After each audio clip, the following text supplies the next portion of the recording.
Welcome to the annual convening of this group, now to be known as the Venomous Coalition. Formerly the Civil Rights Practice Group, the Federalist Society for Law and Public Policy. I don't know about you, but I've been a member of this organization for many years and never been prouder than I am today after the panels that we've seen over the course of the day. So kudos to the Federalist Society staff who've been putting this together, and also to our speakers. Earlier this year, this practice group planned an in-person event to discuss is DEI going away? We had to pause on it both because of bad weather and because we thought it might not be debatable anymore. The change that we have seen over the last year has been more rapid than many of us could have even possibly imagined. And it is our great good fortune this afternoon to be with a couple of the senior officials who are as responsible as anybody for making it to the point where it is no longer debatable that DEI is on its way out. I'm just going to introduce one of them. Harmeet Dhillon, the Assistant Attorney General, has been, I think, one of the most influential, outspoken, and boldest of the officials we've had at that department. One publication recently referred to Harmeet Dhillon's civil rights revolution, and I believe that is what we are seeing and couldn't be more pleased and proud with it. Harmeet Dhillon is a part of our family, part of our community, and so many of you are familiar with her significant accomplishments. She is, as you know, the Assistant Attorney General for Civil Rights at the Department of Justice. She was nominated by President Donald Trump in December 2024, confirmed by the U.S. Senate on April 3, 2025. She'd founded her own firm. She has been an activist. She has been a strong fighter for conservative legal values. The Free Press recently quoted her as saying, our opponents are wailing and gnashing their teeth every day. She spoke at a conference and said that. And it's a beautiful thing to see.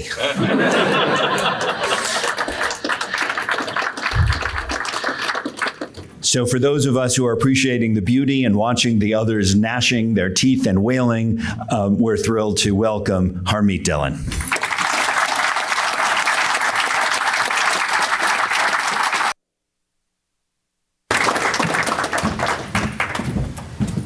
My remarks were, here we go. Well, thank you so much for that warm introduction and for everyone being here. I know that it's late in the afternoon, and so, by the way, that Free Press reporter interviewed me in my office, and I think the other part of that anecdote was that I was drinking from a mug that said "Tears of Opposing Counsel" on it, and that was a gift from I think it was my chief of staff here, Matt Zandy, sitting there at the table, and so that's kind of the spirit of the Civil Rights Division. We're the little plaintiff's shop in what's largely a defense outfit in the DOJ, and every day we come to work as happy warriors for what we do, and it's a real honor. Well, good afternoon to everyone and being here. And I am a longtime member of the Federalist Society. Was the president of my chapter at UVA, where I graduated in 1993. So it's been a long tradition of being part of this organization. And so in the tradition of all of that, I prepared a speech today about the kind of things we usually talk about at the Federalist Society: originalism, the history of our nation's civil rights laws, how the Federalist Society is training the best and brightest amongst us for the conservative legal movement, about the commitment of everyone here in this room to the rule of law, to equality, and to justice. But about an hour ago, I tore that speech up. And I reflected on the remarks. And I reflected on, visiting here yesterday. I met with young lawyers at the UVA Federalist chapter, had a good lunch there, spoke to Judge Bress.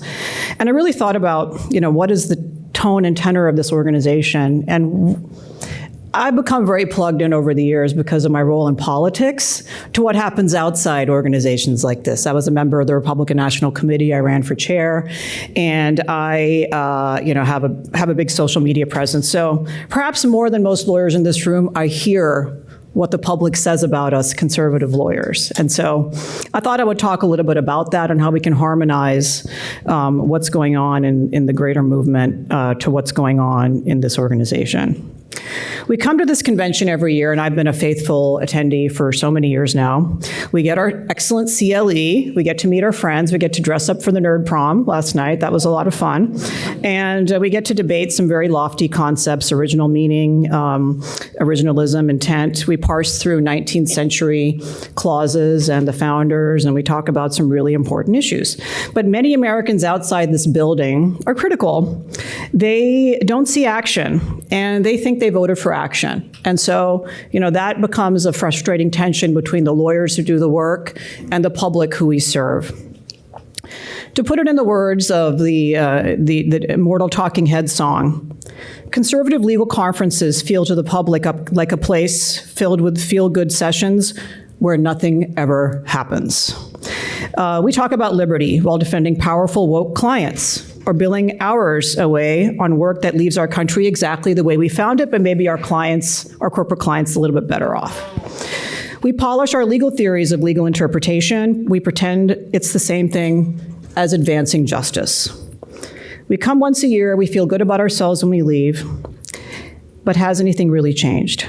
And I think we're at a point in American society where people are really expecting, demanding, and craving change. And in fact, it has come, the civil rights revolution that maybe came to some other parts of our country earlier on, really came to a head when some people on the conservative movement saw the wrong side of justice for the first time on January 6th. And concepts of Fourth Amendment and equal protection and First Amendment really came home to a lot of people in the movement. And so I think that has changed the appetite of the public on what we do.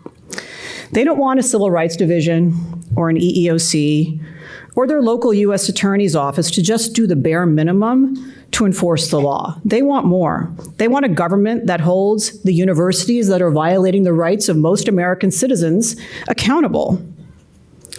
They want change. They want that throughout the government. They want to stop seeing their tax dollars going to institutions that routinely give the middle finger to our federal civil rights laws. They want to protect people of all faiths, Christians, Jews, and others, from violent attacks.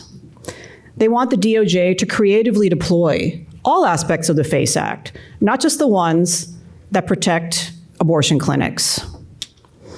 And we don't need new laws for any of these innovations to happen.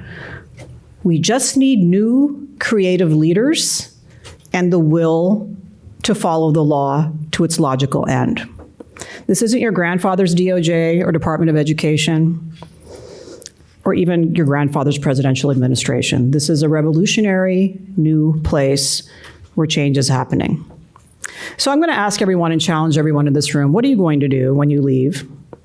Are you going to potentially think about taking a pay cut from your big law salary to help advance liberty and justice in this new administration? I'm personally hoping you will, because we really need a lot of people to join us throughout the government. But there are other options for you to do good. Are you going to create new rulemaking?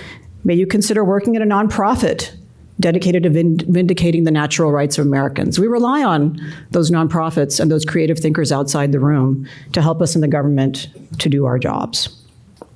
Or are you going to lead this convention with a dozen hours of CLE, some good pictures, some business cards, and go back to your life unchanged? That's a choice. The law doesn't change the world because we can admire it, dissect it, hold a panel on it, and get 1.2 hours of CLE regarding it. It changes when we have the courage to use it for the American people who we are supposedly here to serve.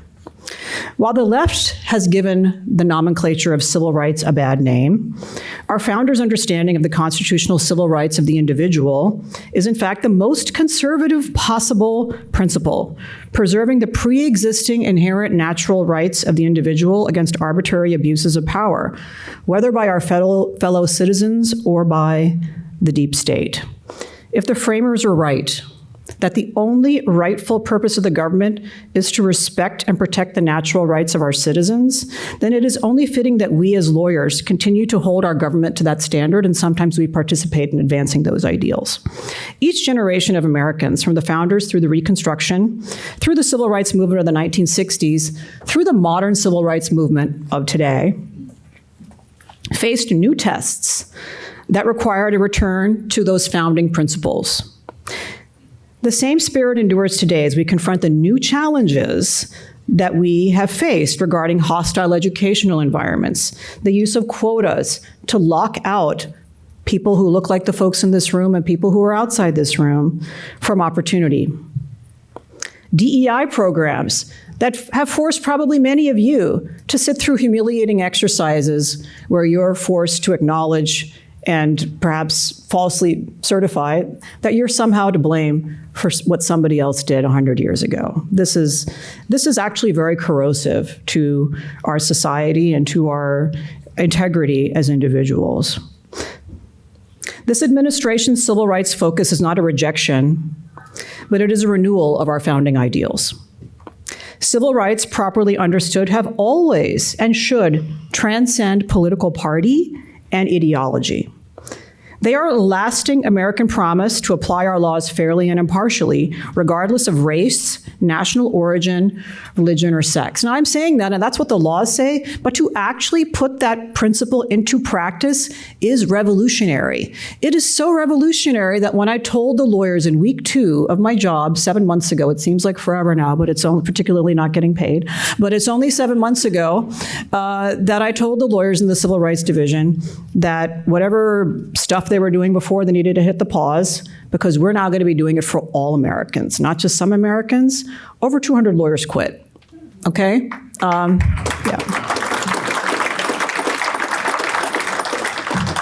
And then there was the gnashing and the wailing of teeth, and the gnashing of teeth and the wailing of the media, and oh my God, the Civil Rights Division is gutted. No, the people who didn't want to do the job for all Americans left, and now we have the opportunity to right-size it and make sure that this government continues to serve all American citizens. That is the promise, and that is the duty of the Civil Rights Division and the Department of Justice. And I'm proud to serve under Attorney General Pam Bondi, who every day reminds us of those principles. And it is a real privilege. And I can tell you the president is 100% behind everything we're doing as well.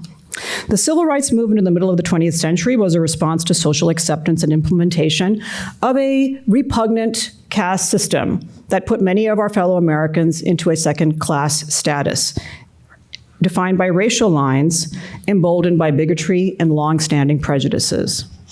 This fueled government classification of its citizens and an invidious system of declaring winners and losers that today we are trying to dismantle in our work. In my corner of the government, the left, having entrenched its worldview in the Civil Rights Division literally for decades. One of the lawyers who quit had been there for 50 years. More than 50 years. I think 56 years it might have been. Didn't matter who was the president, didn't matter who was the attorney general. The same business kept going in the Civil Rights Division until 2025. They claimed the mantle of traditional civil rights enforcement was only for some Americans, not for all. So they narrowed the scope of the 1960s paradigm, which was universal, to just a segment of the population, which is not how our government should operate. If we take seriously the promise of the Constitution and the Bill of Rights, it is not enough to admire, study, or interpret that Constitution. We must wield it for good. Fast forward to today, and some of the same types of formalized government racism persists, although with a different goal in mind. While Jim Crow racism focused on enforcing antiquated notions of biological truth, much of today's so-called benevolent racism is designed to inflict punishment on the descendants of those who may have been responsible for the sins of the past, but also on people who are completely innocent of any stain of that. As the logic goes, the white oppressors of years past kept black and brown people down. Why not give them a taste of their own medicine? That's the thinking, really, that underlies a lot of our civil rights enforcement work. And it is un-American, it is wrong, and it is over at the United States Department of Justice.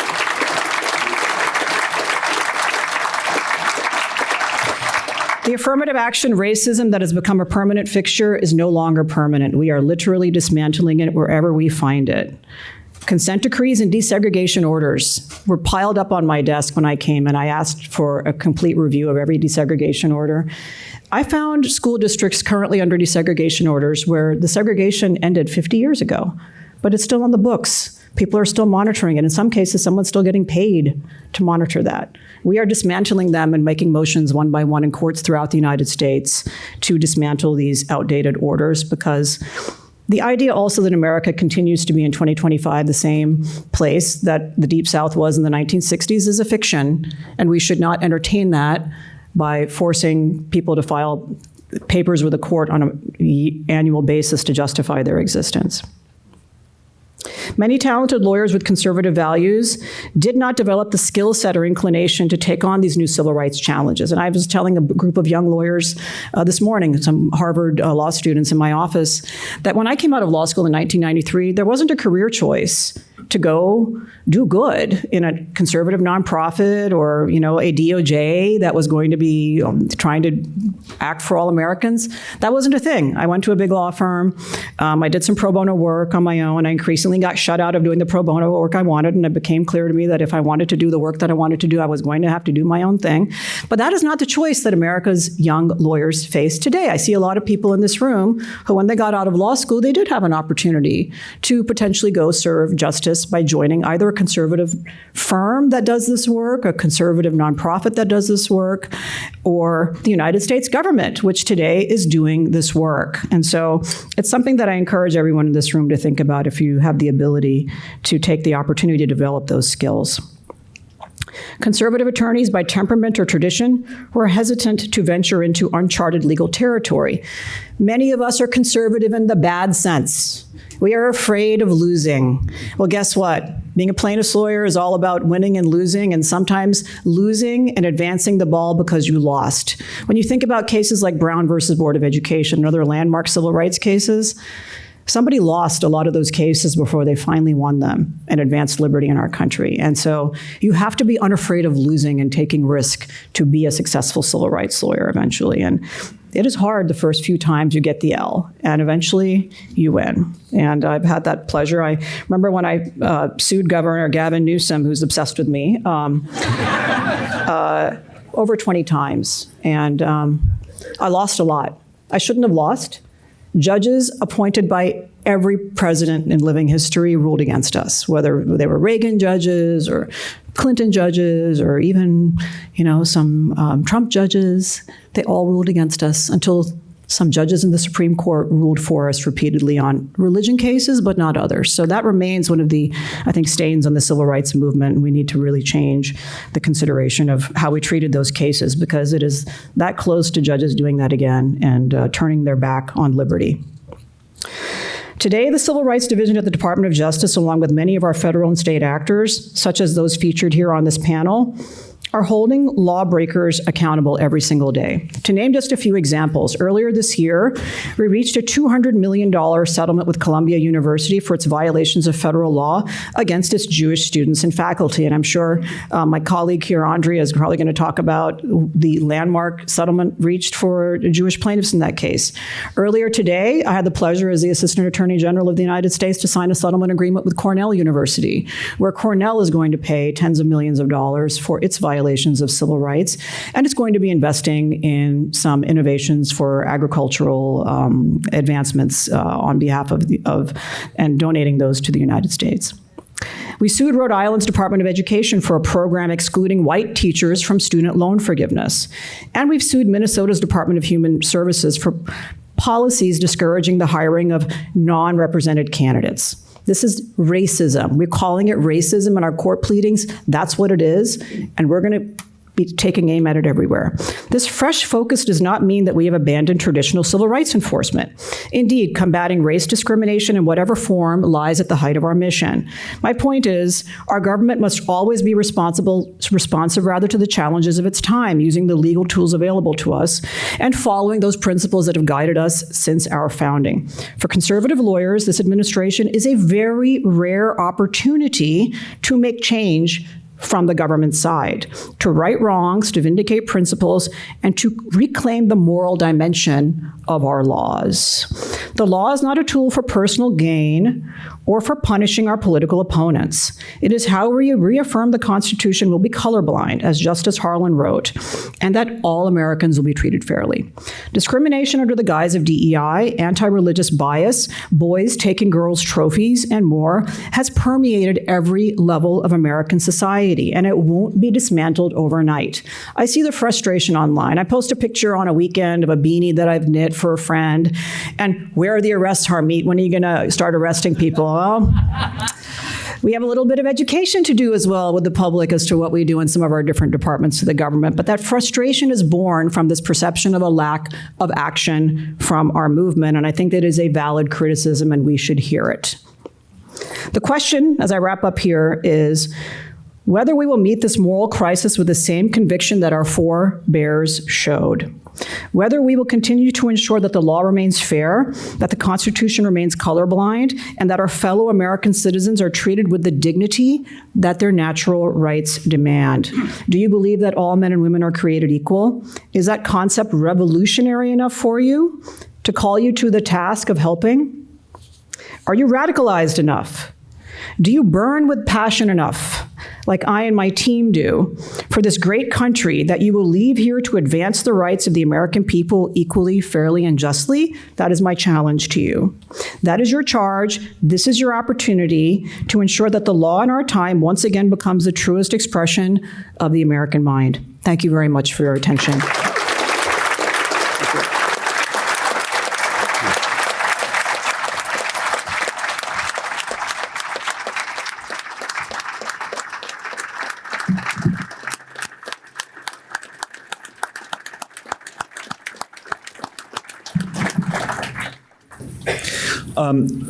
Judge Brantley Starr in a moment will introduce the panel as a whole, and I don't want to steal his thunder, but I just want to say that at a time when there are so many bad things happening in the world, I think it was just yesterday that Andrea Lucas finally became chair of the Equal Employment Opportunity Commission. And as an American, I just think that that is so great for civil rights and justice in this country. So forgive me, Judge Starr, for taking that. Judge Brantley Starr will do the honors of moderating. Just to say a few quick words about him. He was appointed to the United States District Court for the Northern District of Texas in August 2019. Before his appointment, Judge Starr was the Deputy First Assistant Attorney General of Texas. He had previously served as Deputy Attorney General for Legal Counsel and had before that a distinguished legal career. We're honored that he is moderating this panel. I thank you, Judge Starr. Thank you, Jim. Okay, well, I am muted first. I am very, very proud of this panel today, so I don't want to steal their thunder. I do need to finish with some table setting first. Assistant Attorney General Dhillon, thank you for those comments, and we never would have heard that from Vanita Gupta or Christian Clark. And so this panel shows you more than any other that elections have consequences. This is a complicated topic, though, because it's not just one agency charged with enforcing a law like Title VII. We have two. EEOC and DOJ. And in decades past, when there was a truly independent agency, there could be some daylight between the EEOC's position and DOJ's position. But now we live in an era where Humphrey's executor has the combined collective force of Korematsu and Lemon v. Kurtzman, and so things might be different. What you'll hear is a different script, perhaps, from the EEOC than one you might expect now that we have more of a unitary executive. But we also need to hear about jurisdiction and what each agency is entitled to look into, to investigate, to take to court. And so those are important topics for today. But just because the federal government is interesting doesn't mean it's the only government we have. General Scrumetti, the Tennessee Attorney General, is here to highlight the importance of states' roles with regard to prosecuting civil rights. 2 years ago, very few of us in this room knew how to spell or pronounce his name, but now all of us have told Microsoft Word, no, don't get fooled by the missing vowel. That is how you spell Scrumetti. So we're happy to have him here today, being a leader on this issue for the states. Not everyone will be thrilled with the change in priorities of this administration. Professor Eskridge is here to tell us that maybe DEI isn't as dead as we thought, and maybe if we look to certain luminaries like Friedrich Hayek, we should be reevaluating some of our priorities. But we can't end today without hearing from Professor Wang, who has some incredible war stories from his time running the Supreme Court Clinic at UVA. So I'm going to do bios very quickly. They're all self-aggrandizing, right? We write our own bios, and in FedSoc, we try to look to history and tradition, and I tried to figure out, is there some historical reference to a self-aggrandizing bio? And I found one. In the book of Numbers, it says, Moses was a humble man, the most humble man on the face of the earth. And tradition holds, Moses wrote the first 5 books of the Bible. But I'm going to shorten our bios a little bit for you today. Okay, so Chair, I had to mark out Acting Chair Lucas. Congratulations. Chair Lucas has been on the EEOC since 2020 when President Trump nominated her during his first term. She is now serving until 2030, and she got 52 votes in the Senate. So you, by current standards, are a consensus pick. Congratulations. There were only Republicans. Don't defame me. Okay. Don't defame me. Sorry. Okay, very good. So Party line every time. before her time on the commission, she was practicing employment law at Gibson Dunn here in D.C. Before we get to Professor Eskridge, General Scrumetti began his 8-year term as Tennessee's Attorney General and reporter. I didn't realize you had that additional title, and reporter, in September of 2022. Before that, he was chief counsel to Tennessee Governor Bill Lee, chief deputy to his predecessor, Tennessee AG Herb Slattery. And before that, he had a variety of experience, including as a partner at Butler Snow, as an AUSA in Tennessee, and as a lawyer in the Civil Rights Division at Maine Justice. Then we will hear from Professor Eskridge. Professor Eskridge has been a professor since 1982. He was tenured at Georgetown and Yale. He's been a visiting professor, by my count, at every law school in America. He's an author of casebooks on legislation and sexuality, gender and law, as well as monographs on statutory interpretation and the rights of sexual and gender minorities. He's authored dozens of articles, and by one empirical count, he is a top 10 most cited law professor. And finally, we'll hear from Professor Zhao Wang, who is director of the Supreme Court Litigation Clinic at UVA. And I think UVA has cornered the market on this panel. All but General Scrumetti and I went to UVA in some form or fashion. UVA folks clap. That's an antitrust issue. We need to figure out. Okay. He has argued twice before the U.S. Supreme Court and has yet to lose a single vote. He also had one of the most recent marquee civil rights cases, and we need to hear some of his inside stories, both during the argument of that case and what's happened since then. So with that, let's kick it off for opening statements from Chair Lucas. Let's see if I can work this out. Okay, I guess I don't have to press the button.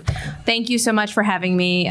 It's always a hard act to follow my colleague, Harmeet Dhillon, but delighted to serve with her, delighted to be here with General Scrumetti, who, while I was in the minority, was a tremendous partner for me when I was in the wilderness in the Biden administration. I will note, aside, before I get into my prepared remarks, the EEOC actually has consistently taken the position that it is not an independent agency, that it is an executive branch agency since the 70s.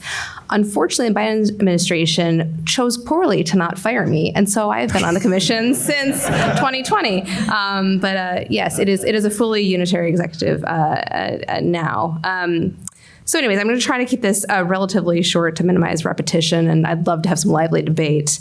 It has been a very exciting 9 months at EEOC. It is delightful to finally have colleagues across the government and not be it by my lonesome.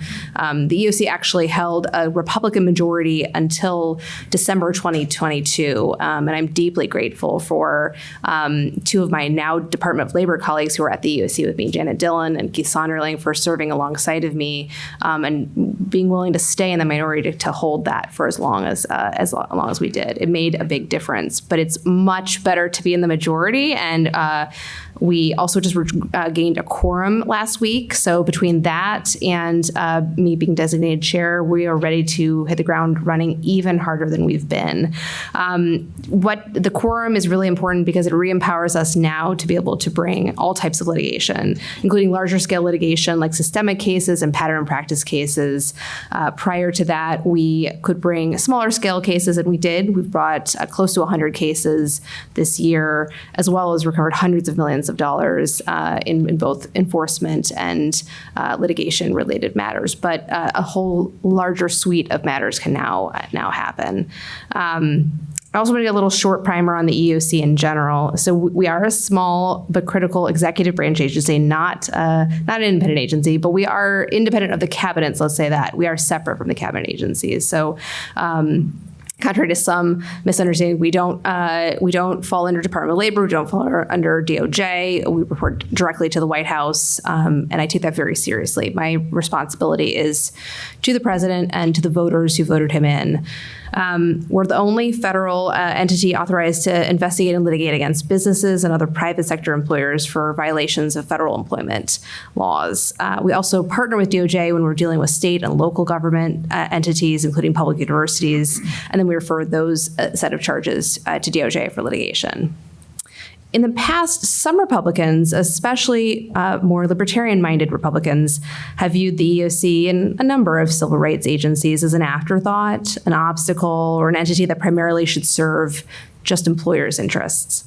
Democrat administrations, on the other hand, use the agency as a tool to expand the law without regards to the agency's statutory authority, most notably in the recent past with regard to gender identity. The Trump administration approach is different. It's focusing on a return to first principles by, as the panel title suggests, focusing on civil rights equally applied.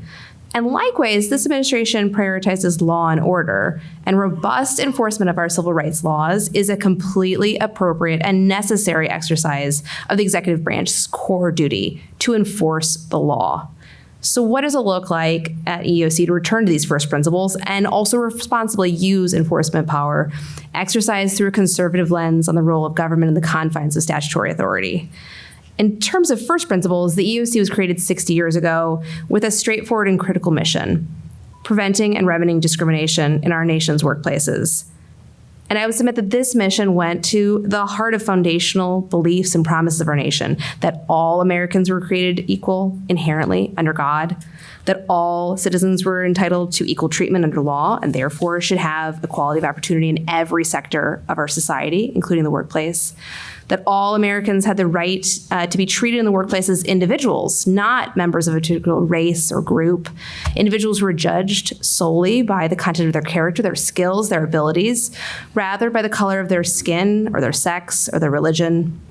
In the past few years, we need to call it like it is. These bedrock American principles have been under attack by groups, movements, and ideologies that elevate group rights over individual rights, demand equitable outcomes rather than equal treatment or equality of opportunity, twist our nation's civil rights laws to benefit only certain races or groups rather than protect all Americans equally and even-handedly, and to these ends even call some forms of present and future discrimination quote-unquote good or a necessary quote-unquote remedy for past discrimination.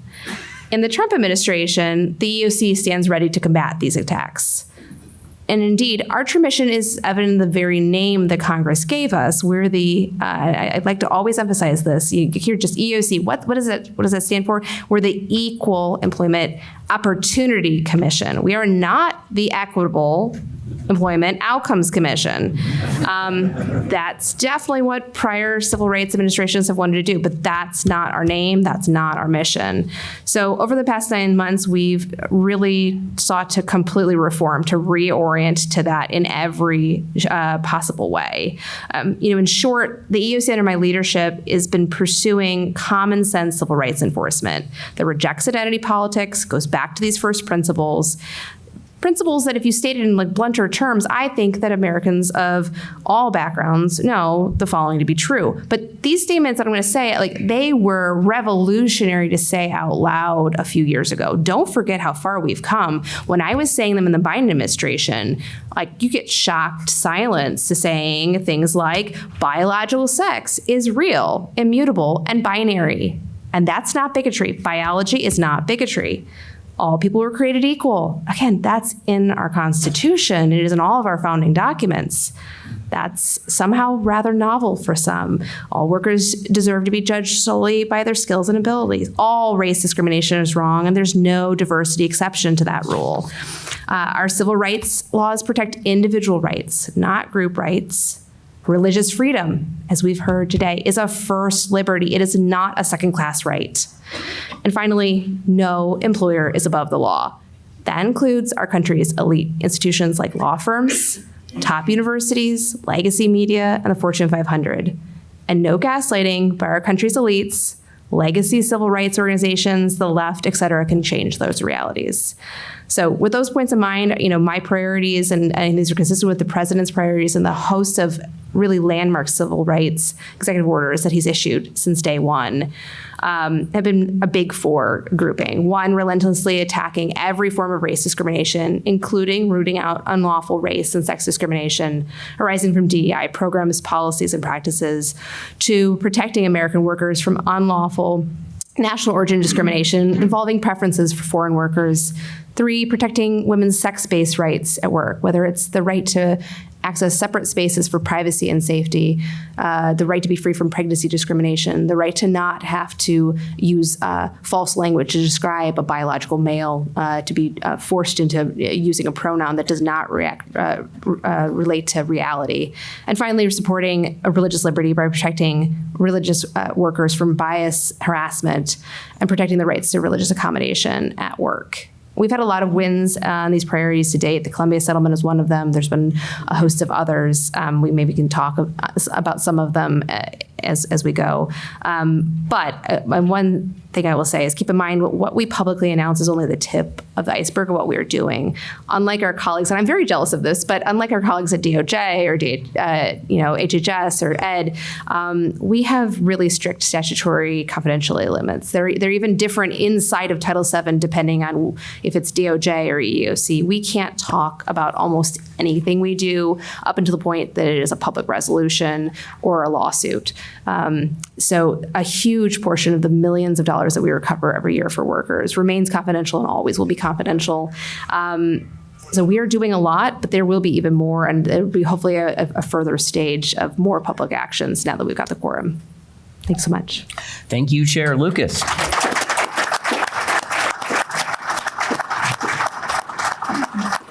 All right, General Scrimetti, opening statements. Thank you, Judge.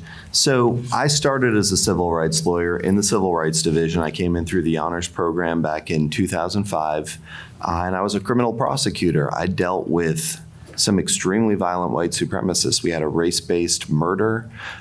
We had a number of really terrible cases involving violent discrimination, arson against a house of worship. So I started off in the civil rights world, and then I became a prosecutor in the Memphis U.S. Attorney's Office and continued doing civil rights work. And then I went to a law firm, and I did not touch civil rights work for many, many, many years. When I came into the Attorney General's office first as Chief Deputy, we did not have any civil rights authority. We had a Human Rights Commission that had been set up in Tennessee that had an extremely onerous administrative process. Cases were literally taking 7 to 8 years to be processed. They had a $3-point-something million budget. In 2024, they brought in $50,000 with 33 employees. So there was not a lot of civil rights enforcement going on in Tennessee for some time. When Students for Fair Admissions came out, it was a landmark decision. We read it, we paid attention to it, and I started to hear from different friends in the legal community, different friends in the business community, that a lot of counsel were telling everybody, don't worry about this. This is just about schools. If you're an employer, you don't have to care at all what the court's saying here. So in the interest of protecting Tennessee businesses and other institutions from what I saw as an imminent groundswell of litigation, I was really worried about just a huge deadweight loss based on easy compliance that they were avoiding out of ignorance. I sent a letter with Chris Kobach, the Kansas Attorney General, and a number of other signatories to the Fortune 100 saying, essentially, hey, it is illegal to treat people differently based on the color of their skin. There is no reasonable way to cabin the Supreme Court's logic in SFFA to avoid the employment context. I know a lot of you are doing things that you're not supposed to. Comply. You are on notice. There are significant problems in your future if you continue on the course that you're on. More recently, and I lost friends over that. I lost friends over articulating the principle that the law does not allow you to treat people differently based on the color of their skin. It took us incredible amounts of blood and sweat as a nation to get that principle baked into our Constitution, and yet it remains controversial to this day. The Tennessee legislature has been frustrated with our Human Rights Commission for some time, and last legislative session, they passed a law that transferred the Civil Rights Enforcement Authority to my office. And so Stephen Griffin, sitting right over there next to my Chief Deputy Lacey Mace, is the director of our Civil Rights Enforcement Division. We have authority over employment, education, and public accommodations. We are hiring. If anybody, I know the federal government's hiring as well, but if you want to come Well, to not right Tennessee, now, they're not. So, yeah, you can beat it to the punch, right? federal judge on the state side, always a good thing to see. So we have Civil Rights Enforcement Authority in the AG's office now. Most red states do not have that authority. I suspect that we are the beginning of a trend in Tennessee. We have engaged in a good bit of investigation, a little bit of enforcement. There is much more to come, but I think, as we see in so many other areas, such as consumer protection and antitrust, there's a lot of opportunity for parallel efforts to solve problems where the federal government and the states work together, and where the federal government is not interested in enforcing these laws as written, the states are never afraid to independently exercise their authority to protect the rights of their citizens. So it's an honor to be on the panel. I look forward to the discussion. Thank you, General Schimetti. All right, Professor Eskridge. Yes, the moderator might have gotten quite something wrong that I'm going to say much about DEI. Yale Law School has one of the greatest Federalist Society chapters in the history of the Federalist Society. Would you raise your hand if you're an alum or a current member of the Yale Federalist Society? A lot of people. Well, the Yale Federalist Society is very vigilant in monitoring the faculty. And one reason maybe I shouldn't talk about DEI today is that I got a sharp but very acute letter from a Fed Soccer that I had spent an entire week in my procedure class on diversity jurisdiction. Much chastened, the Yale Law School is not known for teaching much black letter law. Much chastened, I've moved to more theoretical topics in later weeks.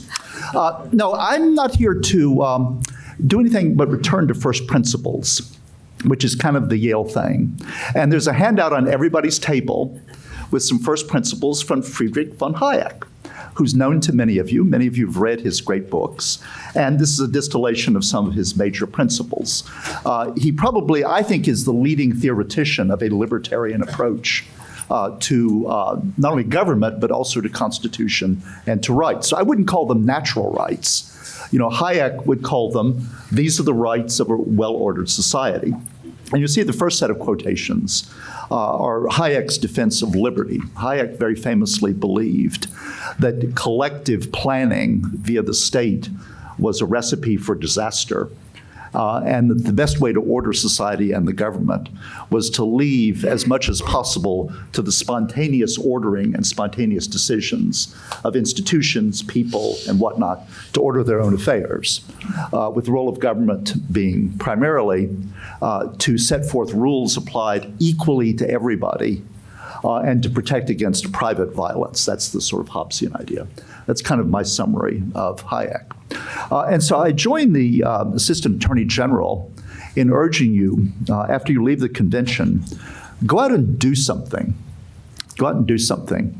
And what I would urge you to do is sort of think critically about, you know, what liberties should be protected, and what things that the government, state, federal, and local governments are doing that are the most serious challenges to either liberty or the equal application of liberty.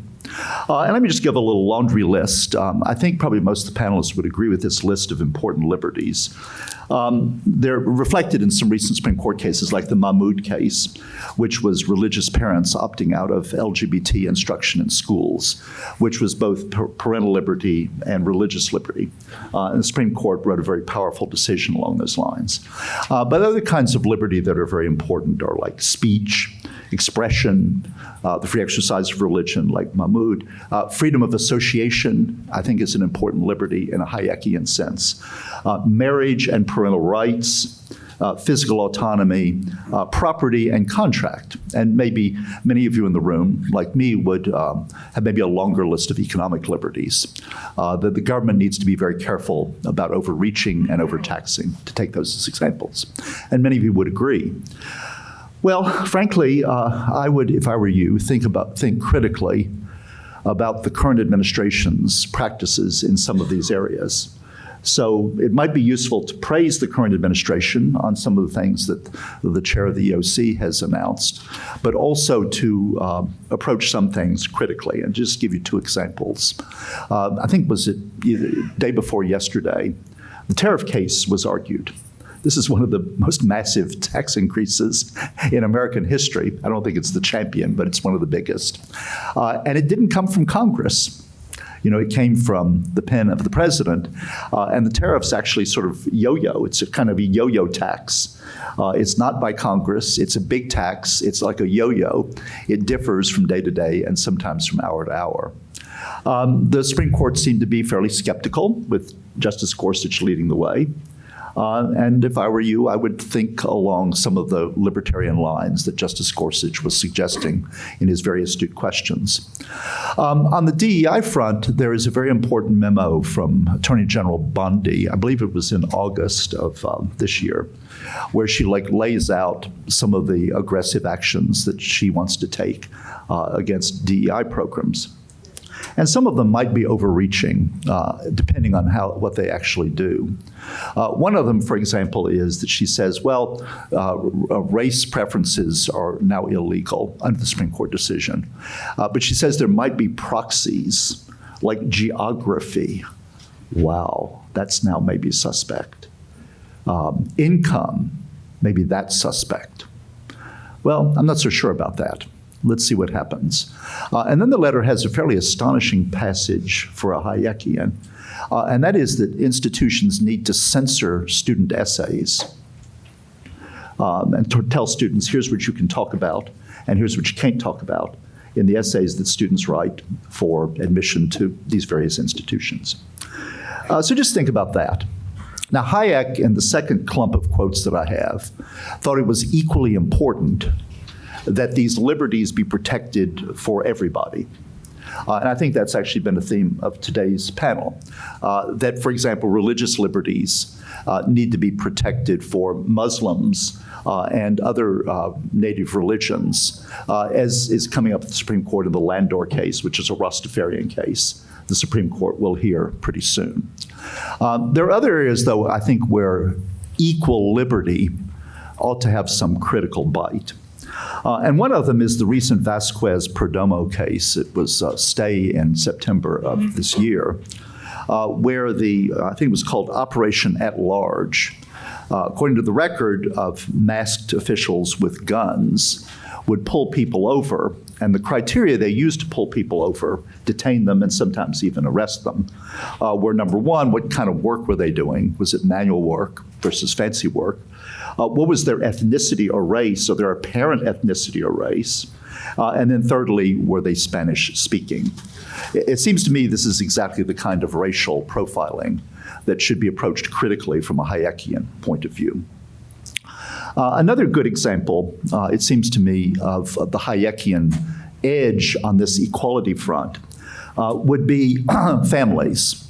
That I think most people in the room, and Attorney General, you even have a statute in Tennessee that protects parental rights as a matter of statutory law, and perhaps Tennessee Supreme Court law as well, as does the U.S. Supreme Court. Well, what I would urge people to think about is that the rights of families should include everybody who has a family that is a legitimate family, which includes LGBTQ families. That was the Supreme Court decision in Obergefell, which is under siege. Kim Davis's cert petition is being heard, I think, today, and maybe will be put over. It'll be decided at some point. The main issues, frankly, that are being pressed there are immunity and damages issues. But at the end of the cert petition, there is an ask for the Supreme Court to take up overruling Obergefell. Well, there are more than 1 million same-sex marriages that have already been entered into. About 30% of them are marriages where children are being raised within the marital household. It does seem to me that this is not a worthy project for a libertarian group that is interested in equality. General Scrumetti, in your case that was recently heard, one of the issues the Supreme Court did not take review on, so it was not properly before the court, was in Tennessee, the people who were suing to be able to make medical decisions for their children were parents of transgender or gender variant children. And so their best argument, in my opinion, was not the argument that you won on, but it was instead the argument that under Tennessee law and under the US Constitution, parental rights cannot be compromised except for a compelling interest, narrowly tailored, et cetera, et cetera. And that was not the test the Supreme Court applied in Scrumetti quite properly, but it's something maybe to think about. And then finally, it seems to me, if you're a Hayekian, one of the great themes of Hayek ought to be that we do not selectively prosecute people, that the exercise of the criminal sanction, and I appreciate Attorney General Scrumetti, the way you started off, you were working on race-based murders and the arson of houses of worship. And it seems to me that's quite proper. Wherever there's arson, whether it's house of worship or otherwise, it ought to be prosecuted vigorously. And the same is true of murders. And so I applaud you on that. Well, we are now seeing on a larger scale than we have seen before, maybe not much larger, a lot of selective prosecutions. And one example that's cited in the handout there is that former, I think, FBI Director Comey has recently been indicted immediately after the president called for him to be arrested, and apparently after the U.S. attorney for that district was fired so that a U.S. attorney could seek the indictment, which I believe was signed by none of the professional attorneys in that office. So it's probably a prosecution that will fail, and maybe justifiably so. The final thing that I would say is that Hayek did endorse the idea of state responsibility for regulating and trying to head off private violence and private coercion. And so it does seem to me that I applaud the administration's campaign against antisemitism, which is a very serious violence and coercion threat today. But I think the administration also might be well advised to devote some of its efforts, and you all who are being said, go out and do something, devote some of your efforts to standing up against violence against transgender kids, violence against gay people, violence against Muslims. These are all serious problems that devote state attention as well as federal attention. And I might add also sexual violence, which is pervasive in this country. It's pervasive in households. It's pervasive in the workplace when you think about harassment. It's probably endemic in prisons. And this is also, it seems to be worthy of a civil rights sort of movement. You notice in the back of the handout, I also did list, some of the things that I list, involve clashing rights. You could think of abortion as an example of a clashing right, a woman's right to control her body versus however you value the right to life of the fetus. But the same is true of school children. I think a civil right ought to be, school children, we ought to be trying to create a culture and a structure of society where school children are not gunned down by a machine gun in their schools. You can have freedom for firearms, without necessarily having freedom for machine guns and Uzis. So that's something that seems to me to think about. And I thank you for your attention. Thank you, Professor Eskridge. Okay, Professor Wang, opening statements. Thanks, Judge Starr. Everyone hear me? Right? Great, thank you. Thank you, Judge Starr, and thank you for the other panelists, and thank you for inviting me. So as you may have remember, I am the a law professor at UVA and the director of its Supreme Court clinic. And this past year, I got to argue, one of the cases I got to argue is this case Ames versus Ohio Department of Youth Services. And I'll talk a little bit about that case just as background for some of you who don't know about it, and then I want to talk and unpack some of the ups and downs that litigating that case involved. So our client was a woman, Marlene Ames. She had worked for Ohio's Department of Youth Services for about 2 decades. I think she was a model worker. I mean, she started as a secretary and she earned multiple promotions. And at the end of 2018, she got a performance review that said that she was a pleasure to have on the team, very competent in her role, always willing to assist others.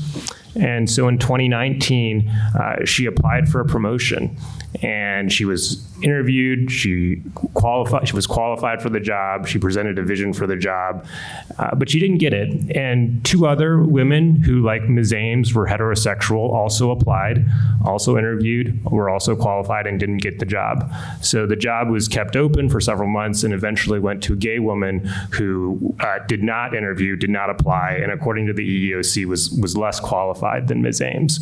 But that's not all. Ms. Ames also lost her job, the job that she was described as being very competent in.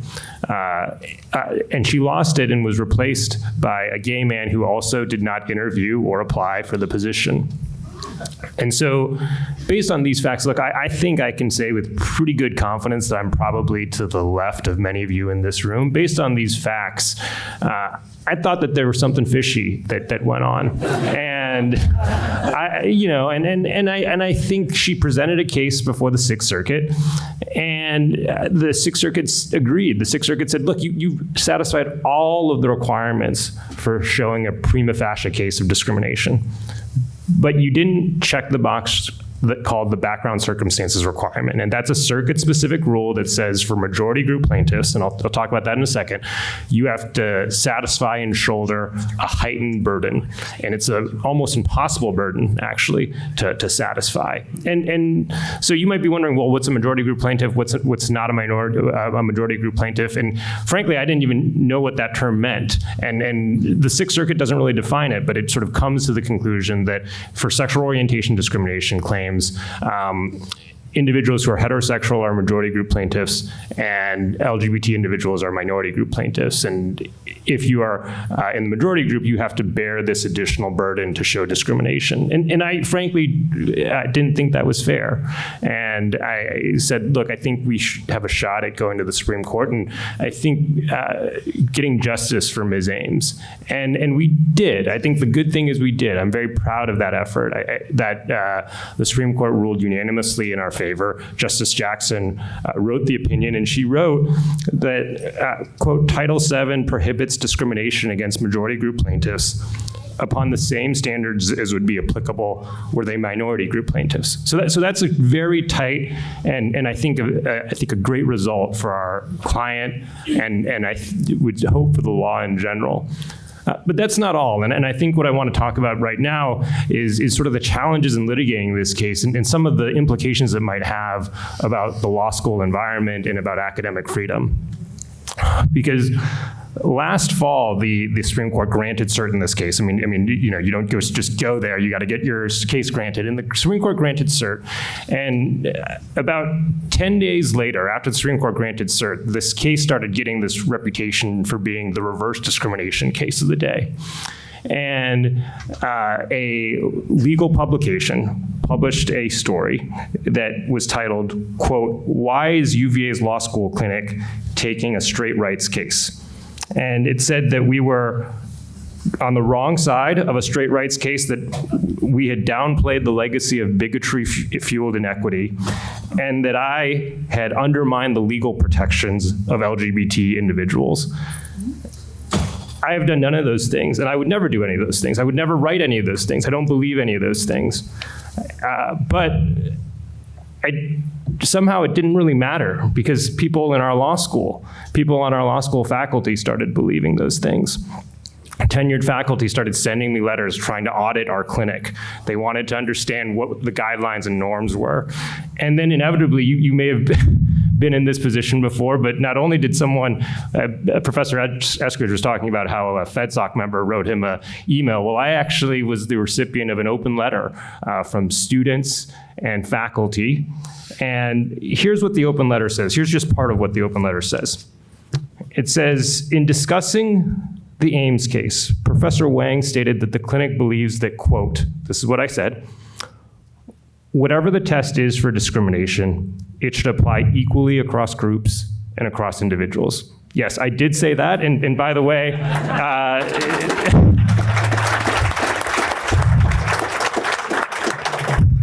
that is almost essentially exactly what Justice Jackson wrote in her opinion 10 months later. So I did say that. I definitely did say that.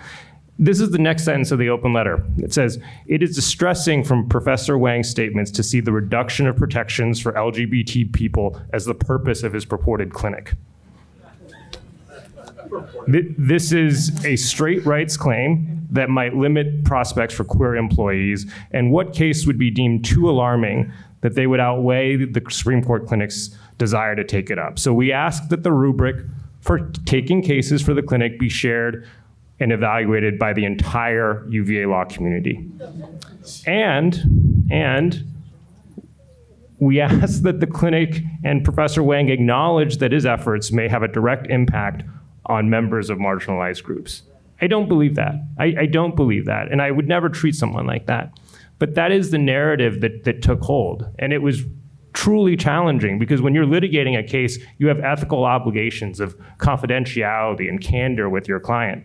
You all know this, many of you know this, but this open letter and the statements that happened afterwards set off a storm where I think almost every week for the next few months, there would be no weeks that would go by when I wouldn't have a student in my clinic say that that a faculty member or another student would have harassed them or chastised me or berated me in my office. And I think a lot of the times I was busy litigating this case. In another case, I also argued before the Supreme Court. And so, but I think in the spirit of what Justice Kavanaugh and Justice Barrett said yesterday, I really do believe it's important to engage in good faith and to have an open dialogue with people who might disagree with you or who might not know why they disagree with you. And I did try to reach out. And so for one of our faculty members, I reached out and said, look, I don't think it's fair for you to chastise our students. I don't think it's fair for you to come into my office and berate me. And this was their response. Their response was, I still remember it. Their response was, well, you run the Supreme Court clinic. All your students are gunners. They know what they're getting into. I don't believe that, 100%. You will never hear me say that about any other law student in any other law school in the country, because I don't believe that. That's not consistent with being respectful, being civil to your fellow students and your peers. And that's not all. I think at a faculty lunch, another faculty member who had spoken against us, I went and shook their hand and said, look, let's talk about this case. Let's talk about why you've been so hostile. And instead of talking about the case, they yelled at me, berated me in public. They threw their plate at me and personally humiliated me. I told the administration about this. I'm not sure anything has happened. But it's not just faculty. I think I tried to meet with the students that had written this letter. I met with them after oral argument. I took them out to lunch. I paid for their lunch. And I said, look, let's talk about this. Let's have a discussion. And their response was, well, first, we don't want to talk about the merits of the case. And I asked why, and they said, well, we haven't read the briefs and we didn't listen to argument. And I was like, okay, well, whenever you do, I'm happy to talk about it. But they did ask me to sign a pledge to commit to, quote, unwavering support for a collaborative and diverse community. And I think I want to say here, and I said it at the time, I do support that, but I'm also not the one writing the open letter. I'm not the one throwing the plate around, right? And I always believe that it's important to have a collaborative and diverse and welcoming and inclusive community. And I think I'll just finish with one final incident that just gets me every time, is that a couple weeks before graduation, the school, a panel was convened at the law school. And the panel was called Aims in Workplace Discrimination and DEI.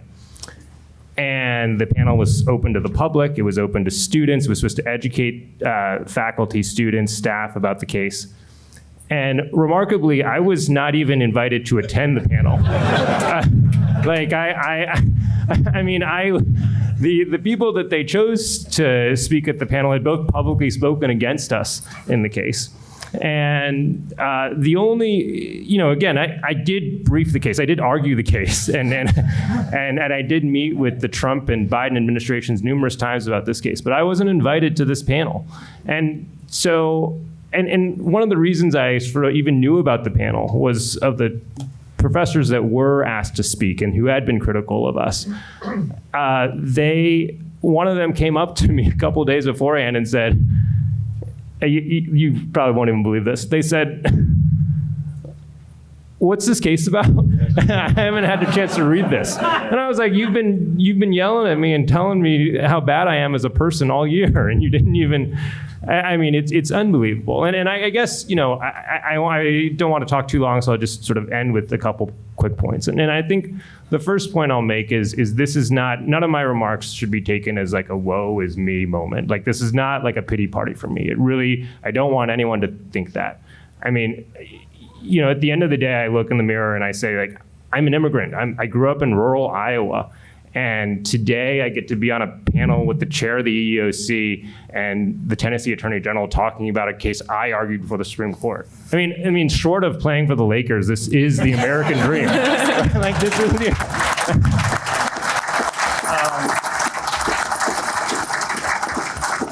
But here are the sort of two things that I want to end on, which is one, I think that this episode says a lot about legal education in this country. And I'm going to guess that especially for the law students in the room, it's not that surprising. It's not that surprising, but that doesn't make it acceptable. Like I said, I think I'm on the left of many of you in this room. But at the end, I think we as law professors, as members of the bar, whatever your vision of civil rights, you want students to apply the law, to think through the law, to think deeply. And I wonder if we're still teaching people to think, or whether we're teaching them to just judge and think later. And I wonder, and I don't want this to be taken out of context, but at the end, when you think about sort of how other faculty have interacted, I come back and I say this to my friends. It's like, our job is supposed to teach the children, not be the children, right? and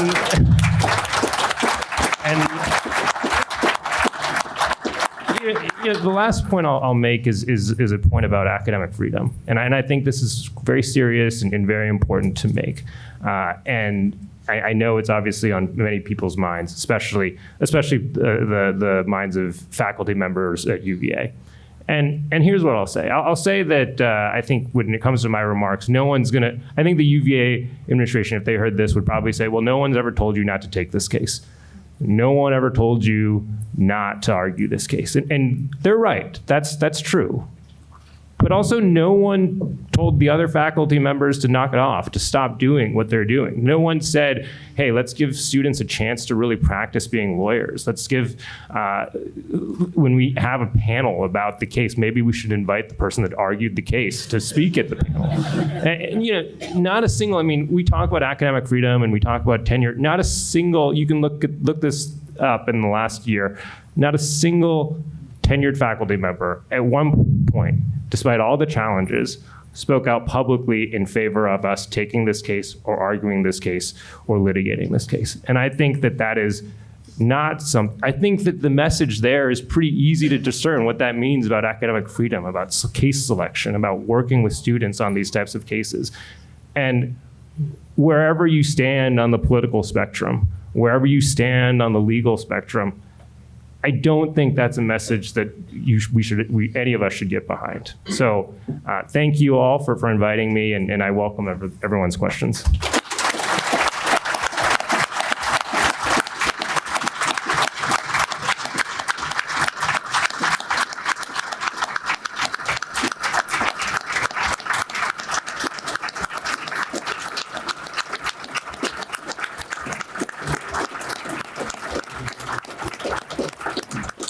Well, thank you, Professor Wang of the purported Supreme Court Litigation Clinic. I appreciate your remarks, and thank you for sharing your story. I know that was difficult.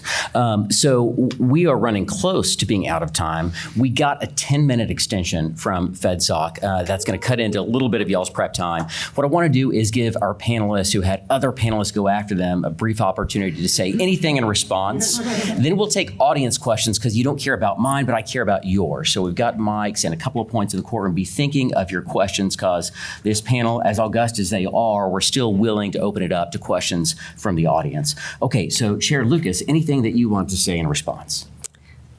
Well, less response to anyone going after me to start more, just to follow on Professor Wang's comments. I'm so terribly horrified as a UVA alum to hear that occurred. I'm delighted that we have commitments from UVA to move forward, and that's very encouraging. And I have a lot of faith in Professor Mahoney, and I know that AAG Dhillon does as well. I won't necessarily have faith in other people, so my faith is pretty reliant on the current administration, and I sincerely hope that UVA chooses the right path going forward. But to give a little context further to that, again, just as a reminder, this was sort of obliquely referenced, but Ames was a 9-0 decision, and it was written by the most liberal member of the court, KBJ. Also, the EEOC during the Biden administration submitted a amicus brief supported by the Biden administration Solicitor General, which was a unanimous brief signed by Republicans and Democrats. It was a unanimous bipartisan brief in support of the position that the court ultimately found. These were not novel principles. So if you're a faculty and your students are the left of KBJ and left of the Biden-era EEOC, like, you really have some problems here. It's just a little context there. And I will say that I think this is very illustrative of, and I recognize Professor Wang, perhaps you consider yourself of the left or left of me. So this is not a dig on you, but the leftists, let's say that. The leftists do not have the moral high ground here. What they were doing there was deeply not the moral high ground. It was anti-civil rights to take those positions. It was something that was completely destructive to the fabric of our society, to have a perpetual victimhood cycle that has nothing to do with our Constitution or founding principles. So I am disturbed by that. And then the one thing that it will be a little bit of a dig. Professor Eskridge, I do care about violence against trans kids or trans-identified kids, and I would say that sex-rejecting procedures and gender mutilation is violence against those children.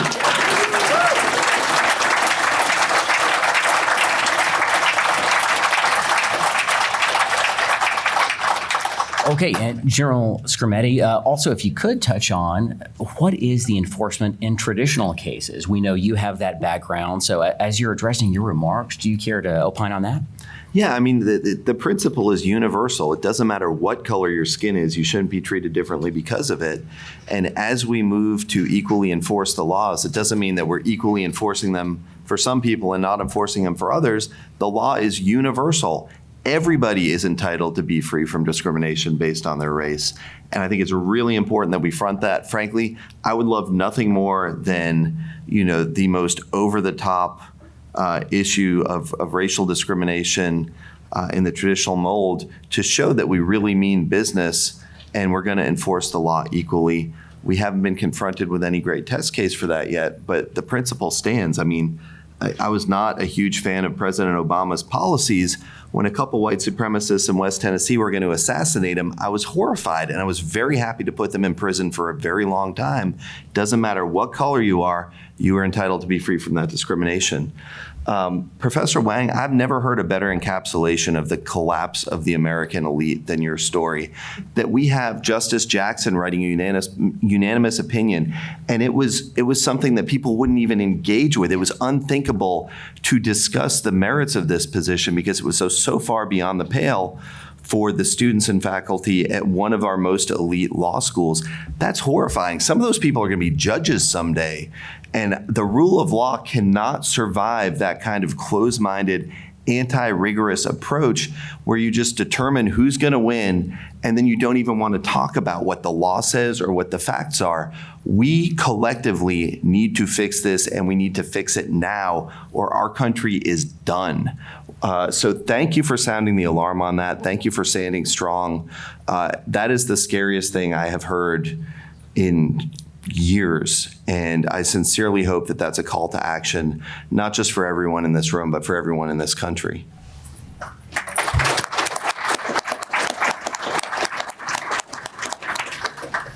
General, I think you need to get out more. I think there are a lot of scary things that are happening in the world, and a lot of them involve violence. It's what you're saying is a disgrace, but I want to push back on a couple of things. One is you cannot generalize from this story to academe or American elites. You can't. Definitely can. That is a grotesque use of logic. Now, UVA, I will say, it's very interesting. I was a teacher at UVA. I was a very popular teacher at UVA and a very productive scholar. I was denied tenure at UVA, and the chair of the tenure committee came into my office and ranted against me and called me a faggot. So you want UVA misbehavior, I can give you examples of UVA misbehavior with a little bit more drastic effects than disturbing your clinic. And then I went on from UVA, obviously, to Georgetown, Harvard, Stanford, Yale, and I've been tenured at Yale after being denied UVA since 1998. And I can tell you, Georgetown, I was openly gay at Georgetown. Georgetown is a Catholic university, and it's a Catholic law school right here in Washington, D.C. And I was treated very respectfully. And among my greatest friends on the faculty were Viet Dinh, who was an alum of the administration and a great Federalist Society star, and later Randy Barnett, who was one of the most stellar members of the Georgetown faculty, and who was a driving intellectual force behind the challenge to the Affordable Care Act, which was not a politically correct, woke move. And yet Randy Barnett's star at Georgetown continued to ascend. Now, I've been at Yale since '98, and I personally think that the Federalist Society has a lot of support at Yale. They're challenged on a lot of their views at Yale, and we certainly hire conservatives. Our most recent hire was Garrett West, who was a clerk for Justice Alito in the term that Dobbs was decided. Okay? Al, you want an issue that people take personally? It's abortion. Either right to choice or right to life, whichever side you're on. This is a very, very incendiary issue. And yet the Yale faculty, by acclamation, Dermot O'Scanlan, sitting right over here to the far right, Dermot O'Scanlan can vouch for Garrett West. You know, Garrett West, not just a law clerk, but a conservative, not woke, et cetera, and clerk for Alito in the Dobbs term. And yet we welcomed him with open arms. And I do events with Garrett West all the time. And more students show up. This is the Yale Law School. More students show up for the events that I do with Garrett West than any of the events that I just do alone or with O'Scanlan or any of the like wonderful judges I sometimes do events with. Okay? So I do think you want to avoid stereotypes, about people who are critical of affirmative action, people who are critical of women's right to choose. You want to avoid those stereotypes. But in avoiding those stereotypes, I really would insist that you not smear institutions and peoples and points of view, including gay people, with any kind of generalizations based upon one or two isolated experiences. And I really would reiterate that in terms of outrage, I am personally much more outraged by Sandy Hook than I am by certainly anything that happened to me and anything that happened to Professor Wong. Sandy Hook, I believe there were 20 children. I believe there were 12 little girls and 8 little boys who were gunned down by a machine gun. And that happens in America. According to the Sandy Hook Promise, every day 12 students in America die from gun violence. And more, of course, are injured. So yeah, I think if you want to be shocked, I think be shocked by stuff like that. And you can oppose, and you should oppose, the kind of stories that I'm telling and that Professor Wong is telling. But I really want to urge you not to overgeneralize from some of those stories. Okay, General Scarametti, you wanted to add one thing. Just in response to that, Sandy Hook was incredibly evil.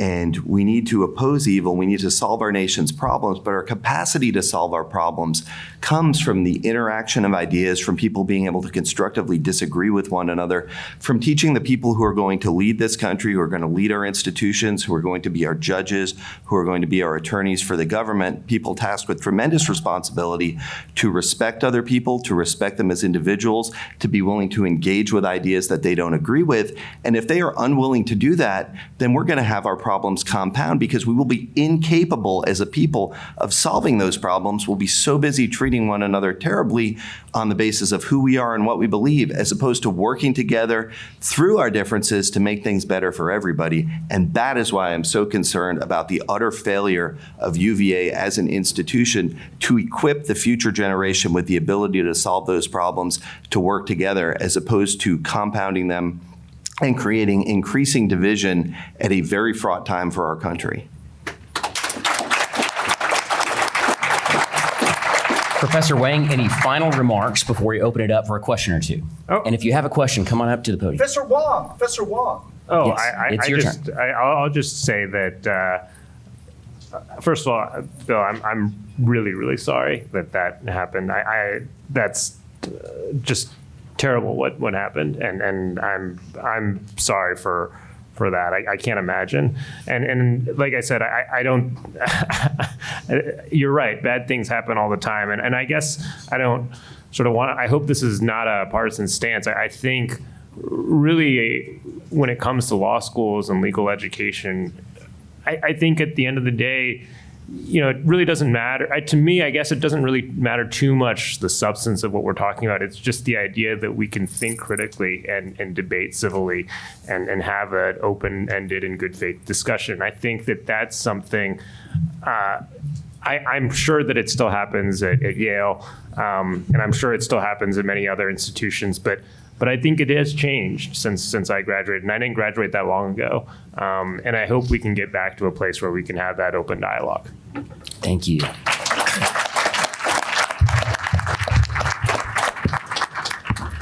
Yeah, Brian Bishop from the Stephen Hopkins Center for Civil Rights in Rhode Island. Heritage Week, can you say that? Week notwithstanding, I would say that everyone would regard this week here with the Federalist Society as no Tucker Carlson fan club.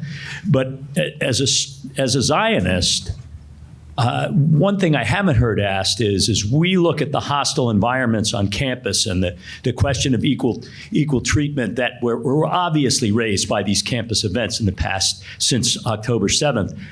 I am concerned that we have guardrails on our own behavior, that we have an understanding that it's not our duty to create, a kind of Semitic snowflakes.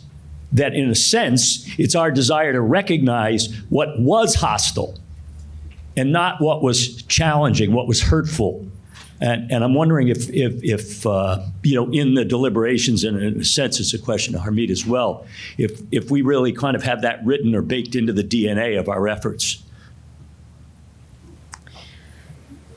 When I launched investigations in the Biden administration, I had a unilateral power to do that via commissioner's charges. So we were able to get the job started even there. And then now in the Trump administration, we've followed on a lot of that. I was very, very careful to focus on incidents that stayed far from sort of the speech line. We can debate about where that line is, but it was important for me to note that anti-Semitic harassment on many of these campuses and campus workplaces, which was my only domain, but most campuses are workplaces in addition to educational spaces, were involving neutral time, place, and manner rules that were rampantly violated. You don't have a right to walk into someone's workplace or their place of learning and scream at a megaphone and drown out their ability to learn or teach, or to be targeted by violent threats, or to have arson, or to barricade someone from accessing terms, privileges of employment. That's not a snowflake. You have rights, and it is appropriate for the government to defend them. So I just think that's very important. And I think that we've had strength when we've focused on, on those very clear areas. There's lots of debates on both sides of the aisle about where the line between speech and harassment are. We don't need to get into that, right? That we have decided we have civil rights laws, and we also have very clear First Amendment rules that allow for neutral time, place, and manner.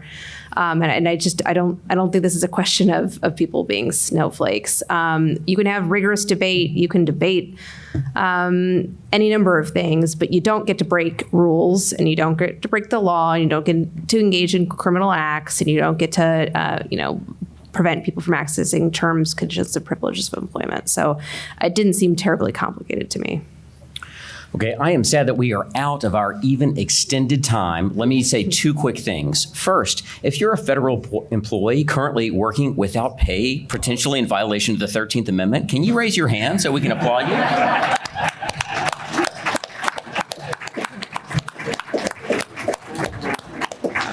Okay, and remember, as our last CLE for the day, scan the QR code on your way out. The Olson Lecture with Andy Oldham starts in 19 minutes. I want to thank our awesome panelists today for being here to present civil rights under Trump 2.0.